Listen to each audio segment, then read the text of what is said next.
வணக்கம் traders, welcome to post market report. இன்றைக்கி நம்ம இந்த வீடியோவில் என்ன பார்க்க போகிறோன்னா, மே 13 செவ்வாய்க்கிழமை மார்க்கெட் என்ன நடக்கிறதுக்கான வாய்ப்பு இருக்குங்கிறது தான். ஸோ நான் மார்க்கெட்டுன்னு சொன்னது நிஃப்டி 50 அண்ட் பேங்க் நிஃப்டி தான். ஸோ இதே எப்படி பார்க்க போகிறோன்னா, நம்ம ஒரு 3 விஷயம் வச்சு. ஒன்று பார்த்தீங்கன்னா நிஃப்டி அண்ட் பேங்க் நிஃப்டியோட ப்ரைஸ் ஆக்ஷன். ஸோ மார்க்கெட் இன்றைக்கி எந்த இடத்துல ஸ்டார்ட் ஆகிருக்கு, ஏன் கேப் அப் வந்துச்சு அப்படிங்கிறதுக்கான ஒரு ரீசன். ரெண்டாவது பார்த்தீங்கன்னா ஓப்பன் இன்ட்ரெஸ்ட்னு சொல்லி ஒரு டேட்டா இருக்குது. ஸோ இப்போ இந்த ஓப்பன் இன்ட்ரெஸ்ட் டேட்டாவில் நமக்கு என்ன தெரியும்னா, மார்க்கெட்டில் எங்கெங்கெல்லாம் பக்கெட் ஆர்டர்ஸ் வந்து இருக்குது. ஸோ இந்த பக்கெட் ஆர்டர்ஸ் வந்து இது மோஸ்ட்டாக ஆப்ஷன்ஸோட ஆர்டர்ஸ் தான். அப்போ இந்த ஆர்டர்ஸை பார்க்கும்போது நமக்கு எந்த இடத்துல அதிகமாக புட் ஆப்ஷன்ஸ் இருக்கோ அங்கே வந்து ஸ்ட்ராங்கான ரெசிஸ்டன்ஸ். அப்படின்னா மார்க்கெட் இதை தாண்டி கீழே போகிறதுக்கு கஷ்டப்படும். எந்த இடத்துல கால் ஆப்ஷன்ஸ் அதிகமாக இருக்கோ அந்த இடத்துல மார்க்கெட் தாண்டி போகிறதுக்கு கஷ்டப்படும். ஸோ அப்படிங்கிறனால இது வந்து ஒரு resistance. So support and resistance எந்தெந்த இடத்துல இருக்குது அப்படிங்கிறது நமக்கு கிளியராக அண்டர்ஸ்டாண்டிங் கிடைக்கும். ஸோ இது வந்து நிஃப்டி அண்ட் பேங்க் நிஃப்டியோட அனலைஸ் பண்ணோம்னா நமக்கு ஒரு நல்ல அண்டர்ஸ்டாண்டிங் கிடைக்கும். கடைசியாக பார்த்தீங்கன்னா FII and DII data. So இந்த எஃப்ஐஐ டிஐஐ டேட்டாவோட கேஷ் மார்க்கெட் டேட்டா நமக்கு பார்த்தோம்னா, நெட் எஃப்ஐஐயோட பையிங் எவ்வளோ இருந்திருக்கு, நெட் எஃப்ஐயோட செல்லிங் எவ்வளோ இருந்திருக்கு, அப்புறம் நெட்டோட அவங்க வந்து எஃப்ஐயோட ஹோல்டிங்ஸ் எவ்வளோ நெட் இருந்திருக்கு. ஸோ அப்படிங்கிறத வச்சு நமக்கு பார்க்கும்போது எஃப்ஐஐஸ் எந்த பக்கம் டைரக்ஷனுக்கு அவங்க எக்ஸ்பெக்ட் பண்ணுறாங்க, டிஐஎஸ் எந்த டைரக்ஷனில் எக்ஸ்பெக்ட் பண்ணுறாங்க அப்படிங்கிறது நமக்கு ஒரு அண்டர்ஸ்டாண்டிங் டெவலப் ஆகும். ஸோ இது மூணும் அண்டர்ஸ்டாண்ட் பண்ணோம்னா நமக்கு வந்து ப்ரைஸ் ஆக்ஷன் மட்டும் வச்சு பார்க்கும்போது ஒரு பாதி அண்டர்ஸ்டாண்டிங் தான் கிடைக்கும், ஒரு பாதி மார்க்கெட் நிலவரம் தான் புரியும். ஆனால் நம்ம இந்த 3 விஷயத்தையும் வச்சு பார்க்கும்போது எந்த பக்கம் மார்க்கெட் போகிறதுக்கு வாய்ப்பு இருக்குது, எப்படி பெர்ஃபார்ம் நாளைக்கு பண்ணும் அப்படிங்கிறது தெரிஞ்சிச்சுன்னா நம்ம ஒரு ஸ்ட்ராட்டஜியும் மைண்ட் செட்டும் டெவலப் பண்ண முடியும். ஓகே, ஸோ இப்போ நம்ம ஃபுல் வீடியோக்குள்ளே போகலாம். அதுக்கு முன்னாடி ஒரே ஒரு விஷயம் என்னென்னா, நம்ம சேனலில் Nifty and bank Nifty daily analysis பண்ணிகிட்ருக்கோம். ஸோ இதை தொடர்ந்து தெரிஞ்சுக்கிறதுக்கு சேனலை சப்ஸ்கிரைப் பண்ணி சப்போர்ட் பண்ணுங்கள். அது மட்டும் இல்லாமல் உங்கள் ஃப்ரெண்ட்ஸ் அண்ட் ஃபேமிலி யாராவது ட்ரேட் பண்ணிருந்தாங்கன்னா அவங்களுக்கு இந்த வீடியோ பகிர்ந்துக்கோங்க, கண்டிப்பாக பயனுள்ளதாக இருக்கும். வாங்க இப்போ நம்ம வீடியோக்குள்ளே போகலாம். ஸோ ஃபஸ்ட்டு வந்து நிஃப்டி 50யோட ப்ரைஸ் ஆக்ஷன் பார்த்துடலாம். ஸோ நம்ம ஏற்கனவே சொல்லியிருந்தோம், நமக்கு வந்து இன்றைக்கி காலையில் ப்ரீ மார்க்கெட் ரிப்போர்ட்டில் என்னென்னா இன்றைக்கி கேப் அப் வந்து எக்ஸ்பெக்ட் பண்ணலான்னு. ஸோ அதை நான் எப்படி சொல்லியிருந்தேன் அப்படின்னு கேட்டிங்கன்னா, கிஃப்ட் நிஃப்டியோட டேட்டா வச்சு சொல்லியிருந்தோம். ஸோ கிஃப்ட் நிஃப்டி டேட்டா என்ன அப்படின்னு பார்த்தீங்கன்னா, யூஸ்வலாக நமக்கு வந்து இந்தியன் மார்க்கெட், அதாவது normal stock market, Indian stock market வந்து 9:15க்கு ப்ரீ மார்க்கெட் ஓப்பன் ஆகும். அதுக்கப்புறம் பார்த்தீங்கன்னா 9:30லேருந்து நீங்கள் வந்து ட்ரேட் பண்ண ஆரம்பிக்கலாம். அப்படிங்கும்போது ஆனால் இந்த கிஃப்ட் நிஃப்டி பார்த்தீங்கன்னா காலையில் 6:30க்கே ஓப்பன் ஆயிரும். நீங்கள் கீழே டைம் பார்த்தீங்கன்னா தெரியும், இந்த இடத்துல ஃபஸ்ட்டு கேண்டலோட டைமு காலையில் 6:30க்கே ஓப்பன் ஆயிரும். அப்போது இன்றைக்கி காலையில் 6:30க்கு ஓப்பன் ஆகும்போது மார்க்கெட் பயங்கர கேப் அப்பில் ஓப்பன் ஆச்சு. அண்ட் இந்த கேப் அப் கரெக்டாக எவ்வளோன்னு பார்த்தீங்கன்னா 1.9%. அப்போ இந்த 1.9% தான் நமக்கு வந்து நிஃப்டி அண்ட் பேங்க் நிஃப்டியில் கரெக்டாக கேப் அப் நடந்திருக்கு. இதை நம்ம அப்படியே பார்த்தோன்னா 1.9% இங்கேருந்து மார்க்கெட் க்ளோஸ் ஆச்சு. இப்போ இருக்க ப்ரீவியஸ் ஓப்பன் பார்த்தீங்கன்னா ஆல்மோஸ்ட் 1.65%. ஓகே, இது வந்து நிஃப்டியில். பேங்க் நிஃப்டியில் எவ்வளோ வந்திருக்குன்னு பார்ப்போம். ஆல்மோஸ்ட் திருப்பியும் இங்கே வந்து 1.9%. ஸோ நிஃப்டி 50யில் பார்த்தீங்கன்னா 1.5%, பேங்க் நிஃப்டியில் 1.9%.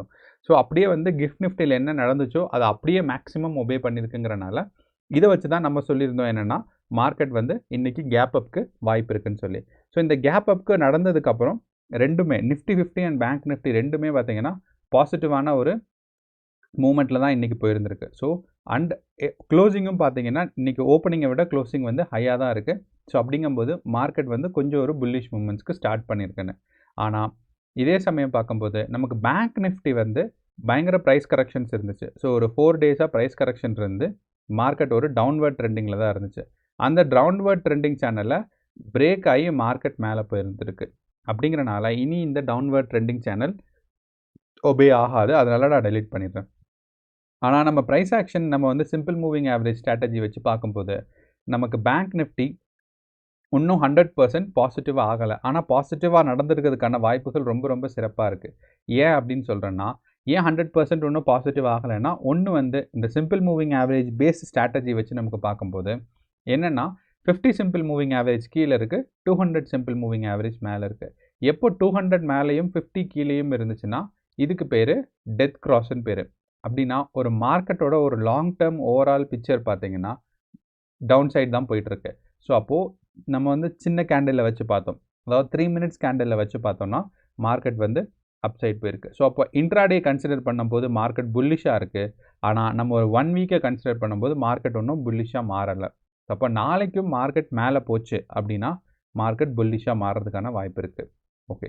அண்ட் இந்த நாளைக்கு மார்க்கெட் மேலே போகுமாங்கிறத நம்ம வந்து ஓப்பன் இன்ட்ரெஸ்ட் டேட்டாஸ் வச்சு அனலைஸ் பண்ணோம்னா நமக்கு தெரியும்.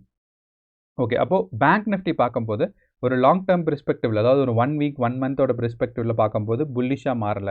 ஆனால் ஒரு ஷார்ட் டேர்ம் பெர்ஸ்பெக்டிவ், அதாவது 3 மினிட்ஸ் கேண்டிலில் வச்சு பார்த்தோம்னா நமக்கு வந்து ஒரு நல்ல புல்லிஷ் கேரக்டர் மாறி இருந்திருக்கு. ஸோ இந்த ஒரு விஷயங்கிறனால நமக்கு வந்து மார்க்கெட் பார்த்தீங்கன்னா ஒரு ஷார்ட் டேர்மில் அதாவது புல்லிஷாக மாறுறதுக்கான சான்சஸ் இருக்குது. ஆனாலுமே என்ன சொல்லுவேன் அப்படின்னு பார்த்தீங்கன்னா, நம்ம ஸ்டார்டிங்கில் அதாவது ஒரு 11 மணி டைமில் 50க்கு 200க்கு உள்ள டிஃப்ரென்ஸ் பார்த்தீங்கன்னா ஆல்மோஸ்ட் 1040 பாயிண்ட்ஸ் இருக்குது. 1040 பாயிண்ட் வித்தியாசங்கள் இருந்துச்சு. ஆனால் அதே இது எண்ட் ஆஃப் த டேயில் பார்த்தீங்கன்னா உங்களுக்கு வந்து 600 பாயிண்ட் தான் வித்தியாசம். ஸோ எப்போ வந்து ஒரு ஒரு புல்லிஷ் மூமெண்ட்டில் இந்த மாதிரி, அதாவது நம்மளோட சிம்பிள் மூவிங் ஆவரேஜ் குறைஞ்சிட்டே வருதோ, அப்போ அந்த புல்லிஷ் மூமெண்ட்ஸ் வந்து ஒரு ட்ரூ புல்லிஷ் மூமெண்ட்ஸ் கிடையாது. எப்போ வேணாலும் ரிவர்ஸ் ஆகலாம் தான் அர்த்தம். மேபி நாளைக்கே கூட ரிவர்ஸ் ஆகலாம். அப்போது இது ரெண்டும் வச்சு பார்க்கும்போது, ஸோ நான் என்ன சொன்னேன், லாங் டேர்ம் பெர்ஸ்பெக்டிவில் நமக்கு பார்த்தோன்னா மார்க்கெட் வந்து மேலே போகிறதுக்கு மாதிரி தெரியல, ஒன்று. ரெண்டாவது பார்த்தீங்கன்னா இந்த சிம்பிள் மூவிங் ஆவரேஜில் நமக்கு வந்து இந்த 2 டிஸ்டன்ஸ், அதாவது இங்கே இருக்கிறதுக்கு இந்த 2 வித்தியாசமும் பார்த்தீங்கன்னா குறைஞ்சிருக்கு. அப்போ இது குறைஞ்சிச்சுனாவே அப்படியே கொஞ்சம் கொஞ்சமாக அப்படி குறைஞ்சிட்டு வந்து டெத் கிராஸ்க்கு மீட் ஆகுங்கிறது பேர். ஸோ அதனால் நாளைக்கும் இது குறைஞ்சிட்டே வந்துச்சுன்னா மார்க்கெட் வந்து டெத் கிராஸ்க்கு மறுபடியும் வந்துடும். ஏன் இந்த மார்க்கெட் டெத் கிராஸ்க்கு வர்றது எக்ஸ்பெக்டடான்னு கேட்டிங்கன்னா எக்ஸ்பெக்டட் தான். காரணம் என்னென்னா, பேங்க் நிஃப்டியோட ஆல் டைம் ஹையே 56,000 தான். அப்போது ஒரு ஆல் டைம் ஹையை பிரேக் பண்ணணுன்னா நிறையா தடவை கன்சாலிடேட் ஆகும், நிறையா தடவை மார்க்கெட் டவுன் சைட் போகும். ஸோ ஆனால் அதனாலன்னு பார்க்கும்போது ஏப்ரல்லேருந்து இதுதான் first time market down side வந்துட்டு மேலே போகுது. அதாவது ஆல் டைம் ஹையை டச் பண்ணதுக்கப்புறம் இதுதான் செகண்ட் டைம் மார்க்கெட் வந்து புல்லிஷாக போகுது. அப்போ மேபி 56,000 டச் பண்ணிவிட்டு திருப்பியும் மார்க்கெட் கீழே வரதுக்கான வாய்ப்பு இருக்குது. இல்லைன்னா இந்த இடத்துலேருந்தே மார்க்கெட் கொஞ்சம் ப்ரைஸ் கரெக்ஷன் ஆகிறதுக்கு வாய்ப்பு இருக்குது. இப்போ பேங்க் நிஃப்டியை பொறுத்தளவு ப்ரைஸ் ஆக்ஷன் ட்ரூ புல்லிஷ் மூமெண்ட்ஸாக மாறலை, பேரிஷ் மூமெண்ட்ஸாக தான் இருக்குது. அப்போது லாங் கால் எடுக்கிறத விட ஷார்ட் கால்ஸ் வந்து பெட்டர். நீங்கள் வந்து ஒரு இன்ட்ராடே ட்ரேடர் ஸ்பாட்டில் ட்ரேட் பண்ணுறீங்கன்னா. ஸோ ஆப்ஷன்ஸில் ட்ரேட் பண்ணுறீங்கன்னா உங்களோட ப்ரீமியம் வந்து பார்த்தீங்கன்னா அவுட் ஆஃப் த மணியில் மேபி கம்மியாக இருக்கலாம். பட் அட் த மணியில் பார்க்கும்போது உங்களுக்கு ப்ராஃபிட் அதிகமாக இருக்கும். ஏன்னா டிகேஸ்லாம் கம்மியாக இருக்கும். ஸோ அது ஞாபகம் வச்சுக்கோங்க. ஸோ அடுத்து நம்ம நிஃப்டி 50 பார்த்தோம்னா மார்க்கெட் வந்து ஒரு புல்லிஷ் மூமெண்ட்டாக தான் ரொம்ப நாளாகவே இருந்துகிட்டு இருந்திருக்கு. அண்ட் இந்த 24,300 அப்படிங்கிற ரேஞ்சில் ஒரு டூ வீக்ஸ் பக்கம் கன்சாலிடேஷன் நடந்துகிட்டு இருந்திருக்கு. அப்போ இந்த கன்சாலிடேஷனை இன்னைக்கு கேப் அப், இந்த ஒரு 1.5% ஆஃப் கேப் அப் வந்து அழகாக இந்த கன்சாலிடேஷனை பிரேக் பண்ணி மார்க்கெட்டுக்கு ஒரு ட்ரூ புல்லிஷ் மூமெண்ட்ஸ் கொடுத்துருக்கு.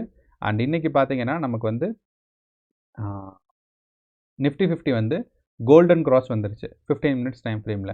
அண்ட் 3 மினிட்ஸ் டைம் ஃப்ரேமில் பார்த்தீங்கன்னா இந்த இடத்துல உங்களுக்கு வந்து டிஃப்ரென்சஸ் வளர்ந்துட்டு தான் போயிருந்திருக்கு.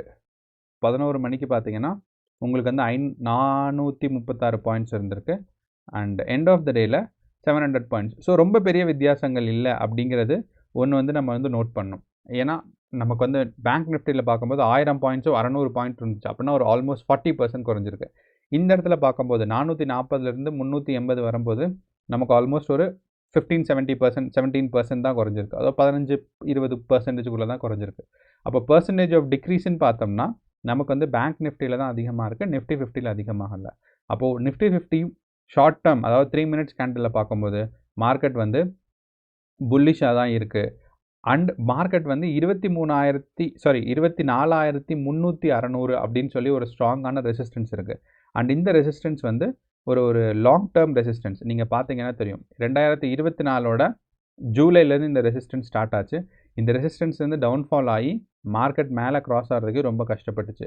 ஸோ அப்படிங்கிற ஒரு பெர்ஸ்பெக்டிவில் நமக்கு பார்க்கும்போது இந்த 24,300லேருந்து மேலே போய் அதுக்கப்புறம் இங்கே வந்திருக்கு. ஸோ இந்த கேப் அப் வந்தது ஒரு டிஸ்அட்வான்டேஜ். என்ன அப்படின்னு கேட்டிங்கன்னா, எப்போயுமே இந்த மாதிரி ஒரு கேப் அப் வந்துச்சுன்னா மார்க்கெட் கொஞ்சம் ப்ரைஸ் கரெக்ஷன் ஆகி இங்கே இருக்கிற ஆர்டர்ஸ் எல்லாம் எக்ஸிக்யூட் ஆகணும். அண்ட் எல்லா தடவையும் அப்படி எக்ஸிக்யூட் ஆகணும்னு இல்லை, ஒரு ஸ்ட்ராங்கான புல்லிஷ் மூமெண்ட்டாக இருந்ததுன்னா மார்க்கெட் மேலே போயிடும். ஸோ அப்படிங்கிறனால நிஃப்டி 50 கேப் கவரிங் நடக்குமா அப்படிங்கிறது ஒரு பெரிய கேள்வி. ஆனால் பேங்க் நிஃப்டியோட ப்ரைஸ் ஆக்ஷன் நமக்கு பார்க்கும்போது கேப் கவரிங் நடக்கிறதுக்கு வாய்ப்பு இருக்குது. அப்படின்னா இந்த இடத்துல பிளேஸ் ஆகிருந்த ஆர்டர்ஸ் எல்லாமே மார்க்கெட் வந்து இந்த இடத்துல வந்து திருப்பியும் இந்த ஆர்டர்ஸ் எல்லாம் எக்ஸிக்யூட் ஆகும் அப்படிங்கிறது. ஸோ அப்படிங்கிறனால பேங்க் நிஃப்டியில் கேப் கவரிங் பாசிபிள். எனக்கு தெரிஞ்சு நிஃப்டி 50 நல்ல பாசிட்டிவ் ரேஞ்சில் இருக்குது. ஸோ அப்படிங்கிறனால மார்க்கெட் இன்னும் கொஞ்சம் போகும். ஏன்னா எக்ஸ்பைரி டேக்குள்ளே இந்த கேப் கவரிங் எல்லாம் பண்ண முடியாது பேங்க் நிஃப்டியில். ஸோ அடுத்து நம்ம ஆப்ஷன் டேட்டாஸ் பார்க்கும்போது ஏன் எக்ஸ்பைரி டேக்குள்ளே பண்ண முடியாது நிஃப்டி 50லன்னு சொல்கிறதுக்கு முக்கியமான ரீசன் தான். ஏன்னா நமக்கு எக்ஸ்பைரி டே வர்றதுக்கு இன்னும் 3 நாள் தான் இருக்குது. செவ்வாய், புதன், வியாழன். அப்போ இந்த 3 நாளைக்குள்ளே அந்த கேப் கவரிங் நடக்குமா அப்படிங்கிறது ஒரு பெரிய கேள்வி. ஆனால் அதே இது நம்ம பேங்க் நிஃப்டியில் பார்த்தோன்னா 17 டேஸ் இருக்குது. 17 நாள் இருக்கும்போது அந்த கேப் கவரிங் நடக்கிறதுக்கு வாய்ப்பு இருக்குது. ஸோ அதனால தான் நான் என்ன சொன்னேன், நிஃப்டி 50ல் கேப் கவரிங் நடக்கிறதுக்கு வாய்ப்பு கொஞ்சம் கம்மி, பேங்க் நிஃப்டியில் கேப் கவரிங் நடக்கிறதுக்கு வாய்ப்பு அதிகம். ஓகே. அண்ட் நம்ம இப்போது நிஃப்டி 50யோட ப்ரைஸ் ஆக்ஷன்ஸ் வச்சு பார்த்தம்போது புல்லிஷ் மூமெண்ட்ஸ் பாசிபிளாக இருக்குது. ஓகே. அண்ட் இப்போ நம்ம ஓப்பன் இன்ட்ரெஸ்ட் டேட்டாவில் நமக்கு பார்க்குறோம். ஸோ பார்த்தீங்கன்னா மார்க்கெட்டில் இப்போ இருக்கிற ப்ரைஸ் ரேஞ்சில் மார்க்கெட்டில் பார்த்தீங்கன்னா இந்த இடத்துல அதாவது 24,500 அந்த புட் ஆப்ஷன் தான் ரொம்ப அதிகமாக இருக்குது.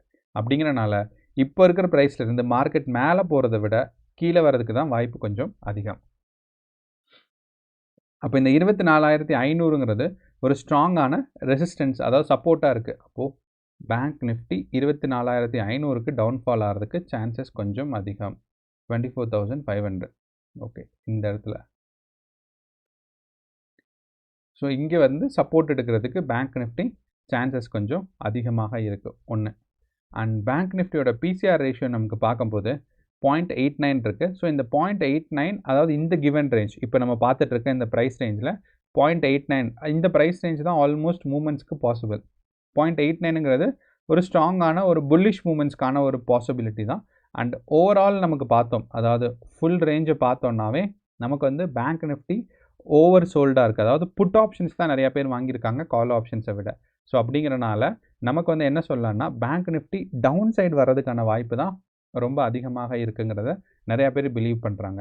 அண்ட் இந்த 1.18 அப்படிங்கிறது ஒரு ஸ்ட்ராங்கான ஒரு புல்லிஷ் மூமெண்ட்ஸ்க்கானது. ஆனால் நமக்கு வந்து ஒரு ஷார்ட் ப்ரைஸ் ரேஞ்சில் நமக்கு பார்க்கும்போது 89 இருக்குது. ஸோ அப்படிங்கிறனால மேபி மார்க்கெட் கொஞ்சம் க்ரோ ஆகி திருப்பி டவுன்ஃபால் ஆகலாம். அப்போது பேங்க் நிஃப்டி கொஞ்சம் க்ரோ ஆகி